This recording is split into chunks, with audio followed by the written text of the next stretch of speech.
السلام علیکم ورحمۃ اللہ۔ ترجمہ کریم سبق نمبر 1018، آیت نمبر 18 تا 20، پارہ نمبر 21۔ من الشیطان الرجیم، قد يعلم الله المعوقين منكم والقائلين لإخوانهم هلم إلينا ولا يأتون البأس إلا أشحة عليكم فإذا جاءهم ينظرون إليك تدور أعينهم كالذي يغشى عليه من الموت فسلقوكم بألسنة حداد أشحة أولئك لم يؤمنوا فأحبط الله أعمالهم وكان ذلك على الله يسيرا يحسبون الأحزاب لم يذهبوا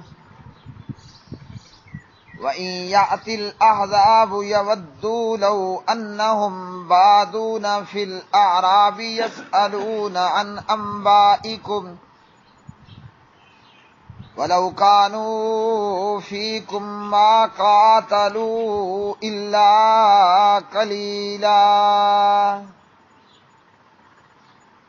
یقیناً اللہ تم میں سے رکاوٹیں ڈالنے والوں کو جانتا ہے، اور اپنے بھائیوں سے یہ کہنے والوں کو بھی کہ ہماری طرف آ جاؤ، اور وہ لڑائی میں نہیں آتے مگر بہت کم۔ تمہارے بارے میں سخت بخیل ہیں، پس جب خوف آ پہنچے تو آپ انہیں دیکھیں گے کہ آپ کی طرف ایسے دیکھتے ہیں کہ ان کی آنکھیں اس شخص کی طرح گھومتی ہیں جس پر موت کی غشی طاری کی جا رہی ہو۔ پھر جب خوف جاتا رہے تو تمہیں تیز زبانوں کے ساتھ تکلیف دیں گے، اس حال میں کہ مال کے سخت حریص ہیں۔ یہ لوگ ایمان نہیں لائے تو اللہ نے ان کے اعمال ضائع کر دیے، اور یہ ہمیشہ سے اللہ پر بہت آسان ہے۔ وہ لشکروں کو سمجھتے ہیں کہ نہیں گئے، اور اگر لشکر آ جائیں تو وہ پسند کریں گے کہ کاش واقعی وہ دیہاتیوں میں باہر نکلے ہوئے ہوتے، تمہاری خبریں پوچھتے رہتے، اور اگر وہ تم میں موجود ہوتے تو نہ لڑتے مگر بہت کم۔ قد تحقیق یعلم اللہ المعوقین، جانتا ہے اللہ روکنے والوں کو، المعوقین روکنے والوں کو، منکم تم میں سے، والقائلین اور کہنے والوں کو، لاخوانہم اپنے بھائیوں سے، ہلما آؤ الینا ہماری طرف، ولا یاتون اور نہیں وہ آتے، البأس لڑائی میں، الا مگر قلیلا تھوڑی دیر ہی، اشحۃً اس حال میں کہ وہ بخیل ہیں، علیکم تم پر، فاذا پھر جب جاء آتا ہے، الخوف خوف، رأیتہم تو آپ دیکھتے ہیں ان کو، ینظرون کہ وہ دیکھتے ہیں، الیکا آپ کی طرف، تدور گھومتی ہیں، اعینہم ان کی آنکھیں، کالذی مانند اس شخص کے کہ یغشا غشی طاری ہو، علیہ اس پر، من الموت موت کی، فاذا پھر جب ذہب دور ہو جاتا ہے، الخوف خوف، سلقوکم تو چڑھ چڑھ کر بولتے ہیں تم پر، بألسنۃ حداد تیز تیز زبانوں سے، السنہ زبانیں، حداد تیز تیز، اشحۃً اس حال میں کہ وہ حریص ہیں، علی الخیر مال پر یعنی مال غنیمت، اولئک یہ لوگ ہیں، لم یؤمنوا نہیں وہ ایمان لائے، فاحبط اللہ چنانچہ ضائع کر دیے اللہ نے، اعمالہم ان کے عمل، وکانا اور ہے، ذالک یہ، اللہ اللہ پر، یسیرا بہت آسان۔ یحسبون وہ گمان کرتے ہیں، الاحزاب لشکروں کو، لم یذهبوا کہ نہیں وہ گئے، وَإِنْ اور اگر یاتی آ جائیں الاحزاب لشکر، یودو تو وہ خواہش کریں گے، لو کاش، انہم بے شک وہ، بادونا صحرا نشین، فی الاعرابی دیہاتیوں میں، یسألونا پوچھتے ہیں، ان انبائکم یسألونا پوچھتے، ان انبائکم تمہاری خبروں کے متعلق، ولو اور اگر کانو وہ ہوتے، فیکم تمہارے اندر، ما قاتلو تو نہ لڑائی کرتے، الا مگر قلیلاً تھوڑی ہی۔ پیارے بھائیوں اور میری بہنوں، سورۃ الاحزاب میں سے یہ آیات بینات غزوہ خندق اور احزاب کے موقع پر بھی منافقین نے اپنی منافقت کا بھرپور مظاہرہ کیا، خود لڑنے میں پیچھے رہے اور بھاگنے والوں میں سب سے آگے رہے۔ مال غنیمت کا موقع ہوتا کہ اب مسلمان جنگ جیت گئے کسی بھی غزوے میں، اور اب مال غنیمت لینا ہے، تو گدھوں کی طرح ڈھینچوں کرتے ہوئے سب سے آگے ہوتے، اور جب لڑائی لڑنے کی باری آتی تو حیضہ عورتوں کی طرح الگ ہو کر بیٹھ جاتے، یا بزدلی دکھاتے ہوئے عورتوں کی طرح پیچھے رہتے۔ مطلب لڑائی کے وقت سب سے پیچھے اور بھاگنے میں سب سے آگے، اور مال غنیمت کے وقت گدھوں اور کھوتوں کی طرح ڈھینچوں کرتے سب سے آگے مال غنیمت وصول کرنے کے لیے موجود ہوتے۔ تو خندق اور احزاب کے موقع پر بھی منافقوں کا یہی حال رہا۔ اللہ سبحانہ وتعالیٰ فرماتے ہیں، اللہ راہ جہاد میں رکاوٹیں ڈالنے والوں کو جانتا ہے، اور اپنے قوم، قبیلے اور علاقے برادری کے لوگوں کو سے یہ کہنا کہ آؤ واپس پلٹ آؤ، جہاد میں مت جاؤ، اللہ ان کو بھی جانتا ہے۔ منافقین اپنی منافقت کا معاملہ کھلم کھلا نہیں کرتے، بلکہ انڈر گراؤنڈ رہ کر کرتے۔ جہاں کسی منافق کو اپنا کوئی سگا بھائی مل گیا، یا اپنے قبیلے اور اپنی برادری کا بندہ مل گیا، اسے آہستہ سے کان میں خسر پسر کرتے تھے کہ بھائی آگے نکلو گے اور اگلی صفوں میں لڑائی لڑو گے تو جان سے ہاتھ دھو بیٹھو گے، بیویاں بیوہ ہو جائیں گی، بچے یتیم ہو جاؤ گے، کیا کرتے ہو، ہماری طرف ہمارے ساتھ واپس پیچھے کو پلٹو، یا تو یہ کہ سرے سے میدان جہاد سے فرار کا راہ اختیار کر لیتے ہیں، یا پچھلی صفوں کے اندر سب سے پیچھے رہتے ہیں۔ اور اس پیچھے رہنے میں فائدہ کیا ہوگا کہ بظاہراً منافقین کی سمجھ کے مطابق ہم قتل کیے جانے سے بچ جائیں گے، اور جب بھاگنے کا موقع آئے گا تو پیچھے رہنے کا فائدہ یہ ہوگا کہ بھاگنے والوں میں ہم سب سے آگے ہوں گے۔ اب پریشانی یہ ہوتی تھی کہ جب مسلمان غزوہ اور جہاد جیت جاتے تو یہ تو پچھلی صفوں میں، پھر گدھوں کی طرح آوازیں نکالتے ہوئے، یعنی تیز دوڑتے ہوئے، بھاگتے ہوئے آگے آتے اور مال غنیمت میں حصے داری اور سانجھے داری کیا کرتے تھے۔ تو کوئی اور دیکھے نہ دیکھے، اللہ سبحانہ و تعالیٰ تو دیکھ رہا ہے، کوئی اور سنے یا نہ سنے، اللہ سبحانہ و تعالیٰ تو سن رہا ہے۔ اس لیے فرمایا یقیناً اللہ رکاوٹیں ڈالنے والوں کو اچھی طرح جانتا ہے، اور اللہ جانتا ہے ان کو بھی کہ جو خود بھی لڑائی میں پیچھے رہتے ہیں اور آگے لڑائی کے لیے نکلنے والوں کو بھی پیچھے رکھنے کی کوشش کرتے ہیں۔ آج بھی دنیا کے اندر یہی حال ہے۔ یہ تو 14 صدیاں پہلے خندق اور احزاب کا نقشہ ہے، جہاں جس موقع پر اور جس کے بعد اور جس کے پہلے اللہ سبحانہ و تعالیٰ نے منافقوں کے متعلق بتا دیا کہ یہ منافق ہیں۔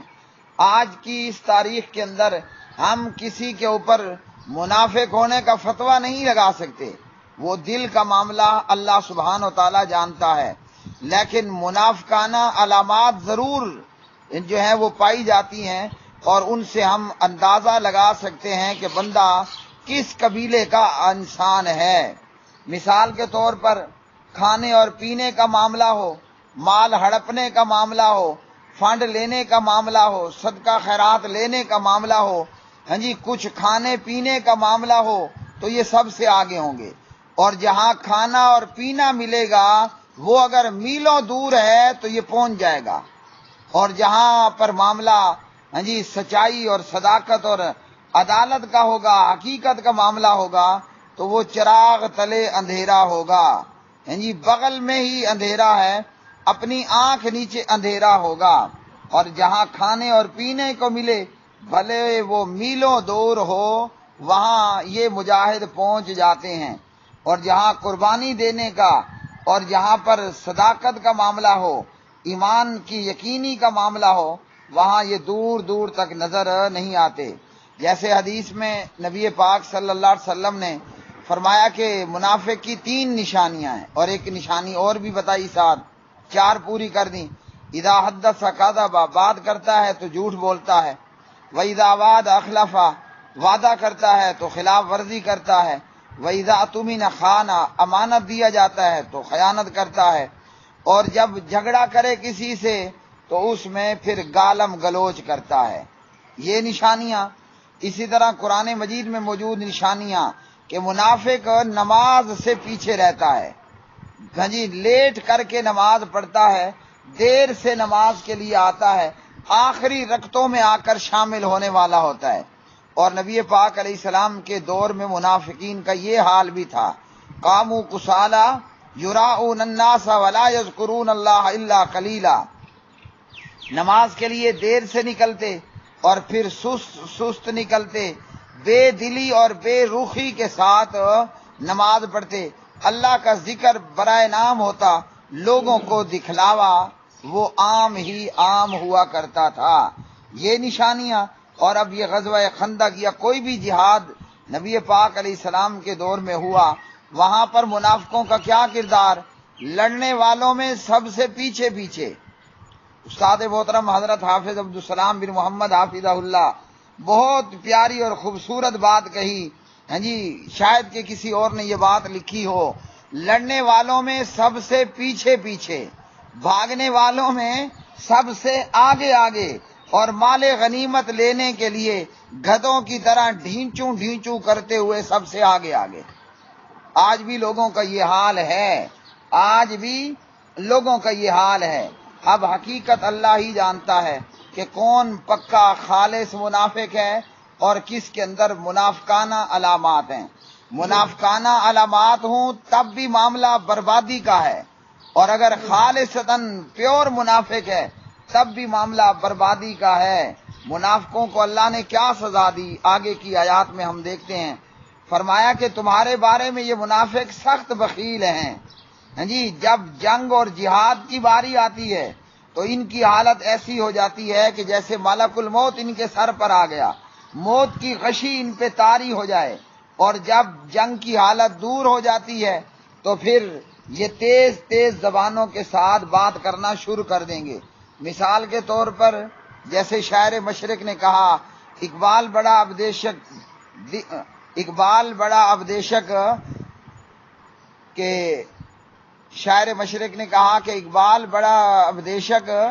دل باتوں میں مول لیتا ہے، گفتار کا تو غازی ہے، گفتار کا تو غازی ہے، کردار کا غازی نہ نکلا۔ الفاظ کچھ آگے پیچھے شعر میں ہوئے۔ کہنے کا مقصد یہ ہے کہ باتیں کرنے میں منافقوں سے زیادہ تیز کوئی نہیں، اور جب جہاد کی باری آتی ہے تو پھر یہ ان کی حالت یوں بن جاتی ہے کہ جیسے ابھی ان کی روح نکلنے والی ہوتی ہے۔ اور فرمایا چونکہ یہ دل سے ایمان نہیں لائے، منافقوں کا ایمان ظاہری طور پر ہوتا تھا، زبان پر کلمہ، دل میں کفر اور بے ایمانی، تو فرمایا چونکہ یہ ایمان نہیں لائے اس لیے اللہ نے ان کے اعمال ضائع کر دیے۔ اب منافقوں کے کیا اعمال تھے؟ نماز پڑھ لیتے تھے مگر دیر سے آتے تھے، نماز پڑھ لیتے تھے مگر سستی کرتے تھے، جہاد میں آ جاتے تھے کبھی کبھی، لیکن معاملہ یہی ہوتا تھا، لڑنے والوں میں سب سے پیچھے، بھاگنے والوں میں سب سے آگے، پیسہ مال غنیمت لینے میں گدھوں کی طرح ڈھینچوں ڈھینچوں کرتے، یہ نامراد، یہ خبیث لعنتی سب سے آگے آگے ہوا کرتے تھے۔ لیکن بہرحال میدان جہاد میں تو آ گئے، مسجد میں نماز کے لیے تو پہنچ گئے، جہاد کے لیے آ گئے، نماز کے لیے تو پہنچ گئے، اب نماز بھی عمل ہے اور جہاد بھی عمل ہے، بھلے یہ پیچھے رہے مگر نیک اعمال ہیں، نماز بھی اور جہاد بھی۔ اب انہوں نے کوئی تھوڑا بہت جہاد کر بھی لیا، کچھ نمازیں پڑھ بھی لی ہیں، سستی سے پڑھی، دیر سے پڑھی مگر پڑھ لیں۔ اللہ تعالیٰ نے ان کی وہ نمازیں بھی برباد کر دیں، پروردگار نے ان کا وہ جہاد بھی برباد کر دیا۔ کیوں؟ کہ ان کے دلوں اور ان کے سینوں کے اندر ایمان نہیں تھا۔ میرے بھائیوں، اللہ عبادت کو اور نیک اعمال کو تب قبول کرتا ہے کہ جب بندے کے سینے کے اندر ایمان ہو، اور اگر ایمان ہی نہ ہو تو وہ آگے لڑے یا پیچھے لڑے، بھاگنے میں سب سے آگے ہو یا لڑنے میں سب سے پیچھے ہو، اللہ تعالیٰ ان کے یہ بظاہر نیک اعمال بھی غارت اور تباہ کر دیتے ہیں۔ فرمایا غزوہ خندق کے حوالے سے 10,000 کا کفار کا بہت بڑا لشکر تھا، بظاہر صورتحال یہی نظر آ رہی تھی کہ آج اہل مدینہ کا دنیا سے نام و نشان ہی مٹا دیا جائے گا، لیکن اللہ نے سخت تیز آندھی اور ہوا چلائی، سردی اپنے عروج پر پہنچی، ہوا ٹھنڈی بھی ہے تیز بھی ہے، خیمے اکھیڑ دیے، ہنڈیاں اڈیل دیں، میں مٹی ڈال دی، تو وہ 10,000 کا لشکر ناکام ہو کر واپس پلٹ گیا۔ کافر یہ منافق اہل مکہ کے اور ان اتحادیوں کے واپس پلٹ جانے ہی نہیں آ رہا تھا کہ 1,000 کا یہ لشکر اپنی کامیابی اور کامرانی اور فتح یابی کو جائے گا۔ انہیں یقین ہی نہیں ہے بڑے لشکر کی آمد اور حملے کو دیکھتے ہوئے منافقوں کی آرزو یہی تھی کہ کاش ہم بدمیوں میں کہیں دور کے جنگلوں اور بیٹھ کر ہی پوچھتے رہتے کہ جناب کیا ہوا، کیا ہوا ہے، کون جیتا، کون مارا گیا، کون ہلاک ہوا اور کون فتح یاب ہوا۔ فرمایا اگر یہ منافق تمہاری صفوں میں موجود بھی ہوتے، یعنی منافقین آگے آگے موجود بھی ہوتے یا میدان جہاد میں موجود بھی ہوتے تو تب بھی مسلمانوں اور مومنوں تمہیں فائدہ کوئی نہ ہوتا، کیونکہ انہوں نے لڑنا تو تھا ہی نہیں، انہوں نے لڑنا تو تھا، میدان جہاد میں ہونا اور نہ ہونا ایک برابر ہے۔ اللہ تعالی ہمیں ایمان میں خالص اور مخلص کرے، ایمان کی سلامتی عطا فرمائے، اور اللہ تعالی ہمیں پکا سچا اور صحیح مومن بنائے، اور ساتھ میں نیک اعمال کی توفیق عطا فرمائے، اور اللہ تعالی منافقانہ خصلتوں اور عادات سے ہماری حفاظت فرمائے۔ وآخر دعوانا ان الحمد للہ رب العالمین۔